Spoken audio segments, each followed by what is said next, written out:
Advocate Mohammadul ইসলাম, সম্মানিত নেতৃবৃন্দ, সামনে উপস্থিত দিঘুলিয়া বিএনপি অঙ্গ সহযোগী সংগঠনের নেতৃবৃন্দ, আসসালামু আলাইকুম। দীর্ঘক্ষণ আপনারা বক্তব্য শুনেছেন।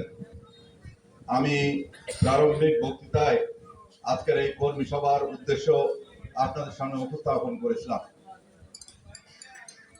ইতিপূর্বে আপনারা বাংলাদেশের অনেক জেলাগুলিতে সম্মেলনের বিষয়বস্তু সম্পর্কে অবগত হয়েছেন। সঙ্গে সঙ্গে আমাদের মাননীয় ভারপ্রাপ্ত চেয়ারম্যান জনাব তারেক রহমানের বক্তব্য আপনারা শুনেছেন। একটি বিষয় বলতে চাই যে অনেকে বলেছেন যে রিসাবল করে কমিটি চালানো যায় কিনা। এটাতে কিন্তু আপনাদের সমস্যার সমাধান হবে না। আমরা চাই নতুন ভাবে নির্বাচনের মাধ্যমে প্রতিটি স্তরে ত্যাগী, পরীক্ষিত, ক্লিনিমের এবং দক্ষ সংগঠনদের দ্বারা কমিটি গঠিত হোক। আমাদের নেতা বলেছেন বিএনপিকে জনগণের কাছে অধিকতর গ্রহণযোগ্য করে তুলতে হবে। অধিকতর গ্রহণযোগ্য করে তুলতে হলে কি প্রয়োজন? ত্যাগী, পরীক্ষিত নেতা, যে নেতার মধ্যে থাকবে দক্ষ সংগঠকের গুণাবলী, যে নেতা সমাজের মানুষের কাছে ক্লিন ইমেজ হিসাবে বিবেচিত। এই তিন গুণাবলী যে রাজনৈতিক নেতার মধ্যে থাকবে তাকেই আপনারা বেছে নিলেই বিএনপি জনগণের কাছে অধিকতর গ্রহণযোগ্য রাজনৈতিক সংগঠন হিসাবে আত্মপ্রকাশ ঘটবে নতুন ভাবে বলে আমি বিশ্বাস করি। অনেকের অনেক ধরনের ক্ষোভ রয়েছে। জেলা বিএনপির বর্তমান কমিটির বক্তব্য স্পষ্ট। কোন স্বৈরাচারের দোষর আমার আপন ভাই হলেও তাকে প্রশ্রয় দেবেন না। 17 বছর এই অঞ্চলের মানুষ নির্যাতিত, নিপীড়িত, সারা বাংলাদেশের মানুষ নির্যাতিত, নিপীড়িত। তখন কি দোষরদের আমাদের প্রয়োজন হয়েছিল? তাহলে এখন কেন হবে?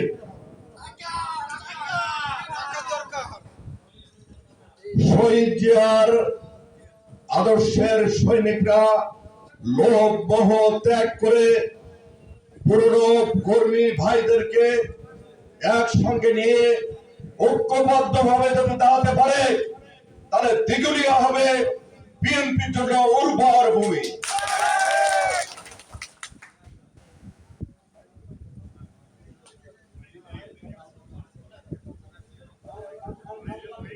আরেকটা বিষয় বলি, আমরা যদি একটু ধৈর্য ধরতে পারি, দলকে ঐক্যবদ্ধ ভাবে আমরা যদি সমৃদ্ধ ঘটাতে পারি, জনগণের কাছে গ্রহণযোগ্যতা বাড়াতে পারি, আগামী নির্বাচনে ইনশাল্লাহ মানুষ যদি ভোট দেয় তখন তো বিএনপি ক্ষমতায় যাবে।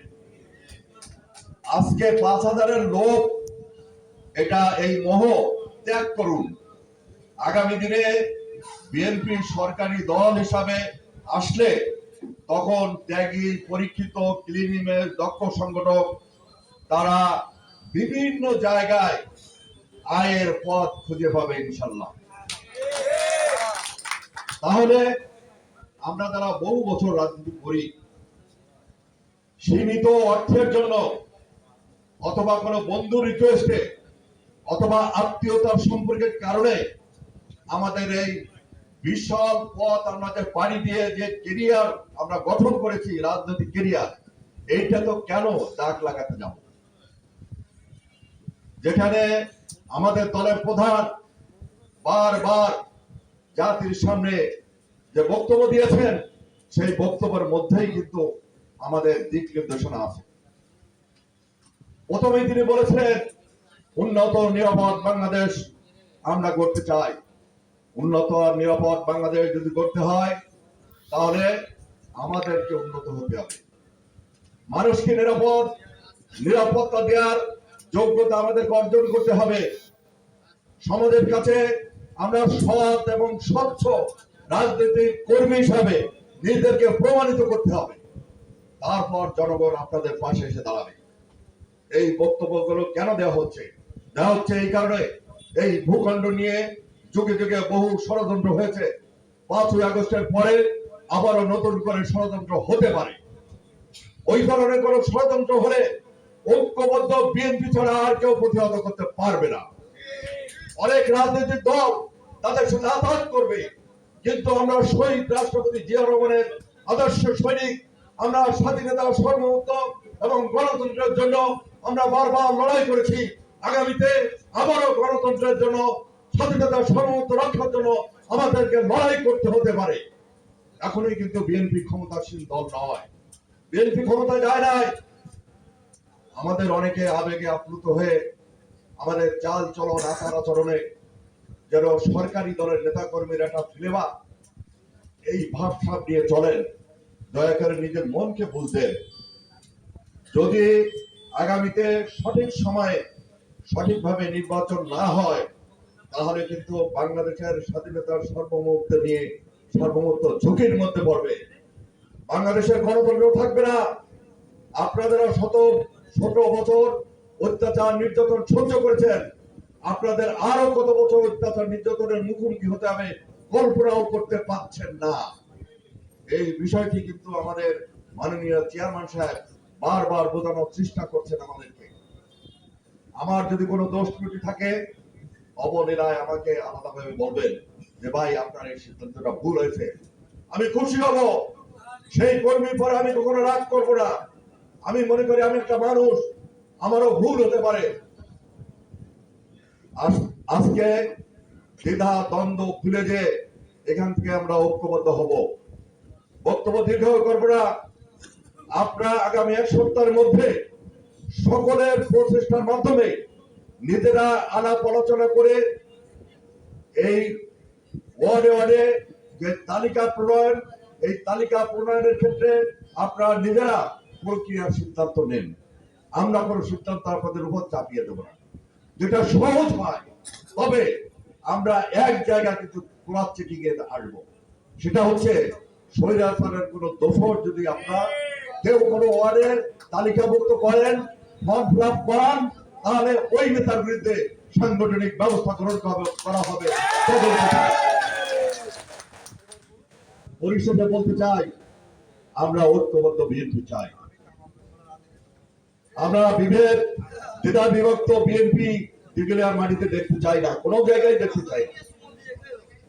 আজকে সকলের সম্মিলিত ভাবে ঐক্যবদ্ধ বিএনপি যদি গড়ে তোলা যায়, তাহলে কিন্তু সবার মূল্যায়ন আছে। আজকে যদি কোনো ছোট দলের আপনি প্রেসিডিয়াম সদস্য হন, তার কোনো মূল্য আছে? কিন্তু বিএনপির একজন সদস্য হলেও আপনি সমাজে মূল্য পাচ্ছেন, প্রশাসনের কাছে মূল্য পাচ্ছেন। কি কারণে? এই দলটি সর্ববৃহৎ রাজনৈতিক সংগঠন। বাংলাদেশের মাটিতে যতবার নিরপেক্ষ নির্বাচন হয়েছে, বিএনপি ক্ষমতাসীন হয়েছে। অর্থাৎ জনগণের 1 নম্বর চয়েস হচ্ছে বিএনপি। 5ই আগস্টের পরে আমরা যে পরিবেশ পেয়েছি, এই পরিবেশকে ধরে রেখে নির্দিষ্ট সময়ের মধ্যে আমাদেরকে নির্বাচনের দাবি আদায় করতে হবে। এই সরকার বিভিন্ন সময় বিভিন্ন তারিখ নির্ধারণ করছেন, অনুমান ভিত্তিক নির্বাচনের তারিখ ঘোষণা করছেন। আর বিএনপির পক্ষ থেকে আমাদের স্পষ্ট বক্তব্য, সুনির্দিষ্টভাবে তারিখ ঘোষণা করতে হবে নির্বাচনে। সংস্কার চলমান প্রক্রিয়া, নির্বাচিত সরকাররা বাকি সংস্কার করতে সক্ষম। অনির্বাচিত সরকার বহির্বিশ্বের সঙ্গে অনেক কন্ট্রাক্ট করতে পারে না, অনেক চুক্তি করতে পারে না। আমাদের যে বিদেশ নীতি, এই বিদেশ নীতিতে ছেদ পড়ে আমার ওই রাষ্ট্রের সঙ্গে আমাদের কি সম্পর্ক হবে, এই সম্পর্ক সঠিক সিদ্ধান্ত তারা দিতে পারে না। অর্থনীতিতে অর্থনৈতিক অবস্থা দুর্বল হয়। আজকে আইন শৃঙ্খলা পরিস্থিতি ভালো নয়। আজকে দ্রব্যমূল্যের ঊর্ধ্বগতি, সবকিছু মিলিয়ে জনগণ আস্তে আস্তে বর্তমান সরকারের বিরুদ্ধে কথা বলা শুরু করেছে। সঙ্গত কারণে এই সরকারের কাছে আমরা অনুরোধ জানাবো, আপনাদের আমরাও সহযোগিতা করেছিলাম, বিএনপি সহযোগিতা করেছিল, এখনো করবে। শুধুমাত্র প্রয়োজনীয় সংস্কার করে নির্বাচনের নির্দিষ্ট তারিখ ঘোষণা করেন। আগামীতে নির্বাচিত সরকার বাংলাদেশের গণতন্ত্র দেবে, বাংলাদেশের মানুষের নিরাপত্তা দেবে, সুখী সমৃদ্ধি বাংলাদেশ গড়ে তুলবে, স্বনির্ভর বাংলাদেশ গড়ে তুলবে এবং আমরা আত্মসম্মানের মর্যাদা নিয়ে বিদেশে নতুন ভাবে আমাদের এই মানচিত্র উন্মোচিত হবে। সকলকে ধন্যবাদ। খোদা হাফেজ। বাংলাদেশ জিন্দাবাদ। সর্বশেষ আমি একটি আবেদন আপনাদের কাছে জানতে চাই। জানাতে চাই। সাবেক ছাত্রনেতা, যুব নেতা, বর্তমান অঙ্গ সংগঠন ভাইরা, আমি দুটো অঙ্গ সংগঠন করে আসছি, তাদের কাছে আমি আপনাদের ভাই হিসাবে অনুরোধ, আগামী 4 তারিখে ছাত্র যুবক সবচেয়ে বেশি হাজির হবে ওই কর্মসূচিতে। এইটা আপনাদের কাছে আমি এই আবেদন রেখে বক্তব্য শেষ করছি। খোদা হাফেজ। বাংলাদেশ জিন্দাবাদ।